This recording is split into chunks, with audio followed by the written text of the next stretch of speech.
I remember going to the prison and seeing the first thing I remember is like seeing all of the people in prison. Like they all had like these green like jumpsuits on. And me and my father, because he was at a maximum like security prison, he basically was at this one he basically had a glass in front of him. So there was this huge glass in front of us, and he has to use the phone to have a conversation.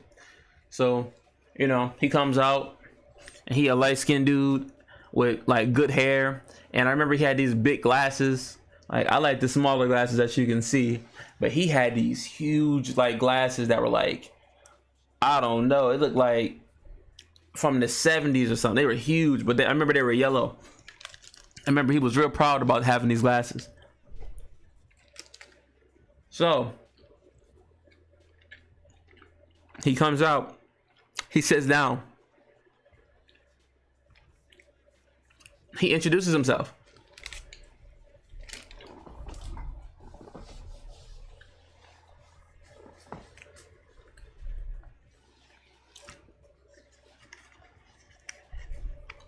Yo, what's your dad?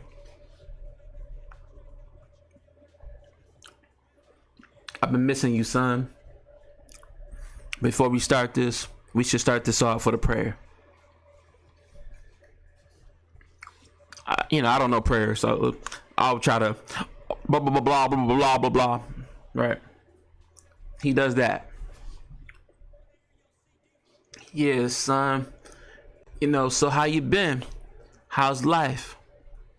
And I'm giving him all the responses I can think of as an 11-year-old would. Oh, just got done beating this game.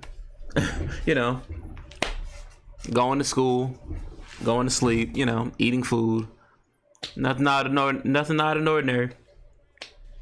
And I remember he was telling me, about his life and how he kind of got to prison and how he kind of got here. And he had a really colorful life, and I'll try to spare you the details, but let's just say because he had an abusive home growing up, from what I understand, it led to him making decisions on the streets as a young adult, which kind of changed his life going forward. From what I understand, my father was arrested at like age 17, and then from there was sentenced to 30 years in prison. Now, I could be wrong on the age.